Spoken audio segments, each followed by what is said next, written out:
Sir I am sure हा प्रश्न तुम्हाला खूप लोकांनी विचारलाय तुम्ही रंगवलेल्या स्त्री पात्रांविषयी. मी हे नाही विचारणार आहे की तुम्ही स्पेसिफिकली काही विचार करता का, कारण इट्स ऑब्व्हियस की तुम्ही विचार करता, पण हा दृष्टिकोन तुमच्या स्त्री पात्रांकडे बघण्याचा वेगवेगळ्या शक्यतांना कन्सिडर करून हा कसा बिल्ड झाला, किंवा अशी काही फेज होती तुमच्या आयुष्यात किंवा अशी काही माणसं होती ज्यांच्यामुळे तुम्हाला असं वाटतं की तुम्ही त्या दृष्टीने विचार करायला लागलात? हो, माणसं तर होतीच. म्हणजे मी लहान म्हणजे कॉलेजमध्ये टीनेजमध्ये असताना टिपिकल पुरुष असतात तसा होतो की बायकांना अक्कल नसते आणि असं वगैरे. आता तेव्हा वय अक्कल मला नव्हती हे नंतर लक्षात आलं, कारण चाळीत राहायचो.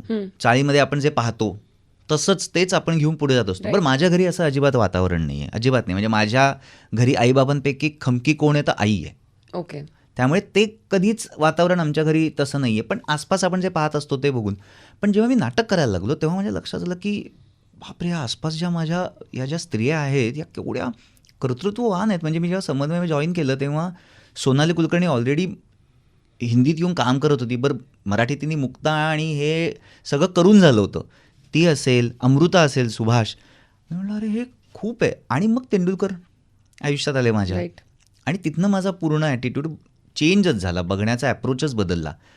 आणि मग पुढे पुढे एक तर मी माझ्या आईकडे पण वेगळ्याने बघायला लागलो. ओके. आणि मला खूप नंतर गिल्ट, म्हणजे ती एक फेज होती की मला असं गिल्ट यायचं की मी आईला त्रास का दिला असेल यार.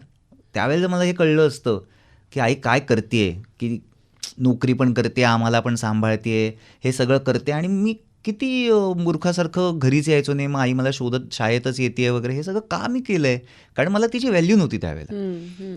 हे माझ्या डोक्यात तयार झालं. आणि मग मी म्हटल्याप्रमाणे माझ्या ज्या मैत्रिणी आहेत सगळ्या माझ्या आसपास, त्या इतक्या खमक्या आणि अशा कर्तबगार आहेत ना की त्यांना कोणाची गरज नाही आहे.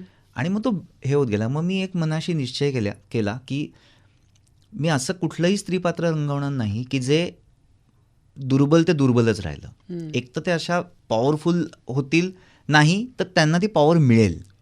पण एक आपलं उगाच एक किंवा एक आयटम सॉन्ग ठेवलं कधीच करणार नाही. हे तिथनं तयार झालं. एकूण आसपासच्या बायका बघून, तेंडुलकरांचं वाचून करून, आणि अक्कल आली मला त्याच्यामुळे.